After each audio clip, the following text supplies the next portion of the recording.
High, നിങ്ങൾക്ക് ഒരു multinational company ഉണ്ടെന്ന് വിചാരിക്കാം. എന്നാൽ മൾട്ടിനാഷണൽ കമ്പനിയുടെ ഹെഡ് ക്വാർട്ടേഴ്സിൻ്റെ ഫ്രണ്ടിൽ ലോണിൽ നിറയെ പുല്ല് വളർന്നിരിക്കുന്നു. നിങ്ങൾ എന്ത് ചെയ്യും? മോസ്റ്റ് പ്രോബബ്ലി നിങ്ങൾ കുറച്ച് ലോൺ മൂവേഴ്സും കൊണ്ടുവന്ന് കുറച്ച് പണിക്കാരെ വെച്ചിട്ട് ഒരാഴ്ച കൊണ്ട് പരിപാടിയെല്ലാം തീർത്ത് ക്ലീൻ ചെയ്യും. സെറ്റല്ലേ? ഇതുപോലെ ഇരിക്കൽ ഗൂഗിളിൻ്റെ ഹെഡ് ക്വാർട്ടേഴ്സിൻ്റെ ഫ്രണ്ടിലും ലോണിൽ നല്ലപോലെ പുല്ല് വളർന്നു. അപ്പോൾ ഗൂഗിൾ എന്താ ചെയ്തെന്ന് അറിയുമോ? കുറച്ച് ആടിനെയും കൊണ്ടുവന്ന് ഒരു ആട്ടിടേനെയും കൊണ്ടുവന്ന് അവരെ നോക്കാൻ ഷീപ്പ് ഡോഗിനെയും കൊണ്ടുവന്നിട്ട് ലോണിലോട്ട് ഇറക്കി വിട്ടു.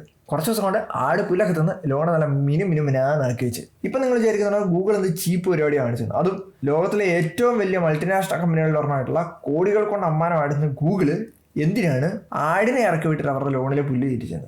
പറഞ്ഞുതരാം. ഒന്ന്, എക്കോ ഫ്രണ്ട്ലി ആണ്. ആടിന് പ്രത്യേകിച്ച് ഫ്യൂലൊന്നും ആവശ്യമില്ല, പൊല്യൂഷനും ഇല്ല. 2, സൈലന്റ് ആണ്, വലിയ ഒച്ചപ്പാടും ബഹളമൊന്നുമില്ല.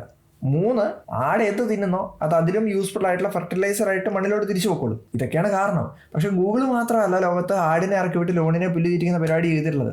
വലിയ വലിയ സിറ്റികൾ ഈസ്റ്റിറ്റിക്സിന് വേണ്ടിയിട്ട് അവരുടെ ഹിൽ സൈഡിൽ പുല്ല് തീറ്റിക്കാനായിട്ടും അതുപോലെ തന്നെ ഇൻഡസ്ട്രിയൽ ഏരിയകളിൽ പവർ ലൈൻസ് പോകുന്നിടത്ത് ലോൺ മൂവേഴ്സ് ഒന്നും ഉപയോഗിക്കാൻ മേലാത്തടത്ത് പുല്ല് തീറ്റാനായിട്ട് ആടുകളെ ഇറക്കി വിടുന്ന പരിപാടിയൊക്കെ ചെയ്യാറുണ്ട്.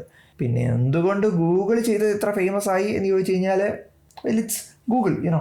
വരെ നിങ്ങളുടെ മൾട്ടിനാഷണൽ കമ്പനിയിലെ ഹെഡ് ക്വാർട്ടേഴ്സിൻ്റെ ഫ്രണ്ടിലെ ലോണിലെ പുല്ല് തീറ്റിക്കാൻ പോകുന്ന ആടിൻ്റെ മോഡൽ ഏതായിരിക്കും? അതിൻ്റെ സ്വന്തമായിട്ട് മൾട്ടിനാഷണൽ കമ്പനി വേണമെന്നല്ലേ? പണിയെടുക്കണം, പൈസ ഉണ്ടാക്കണം, റിച്ച് ആവണം. ഞാൻ പോയിട്ട് എൻ്റെ മൾട്ടിനാഷണൽ കമ്പനിയുടെ പ്ലാൻ ഉണ്ടാക്കിയിട്ട് വരാം.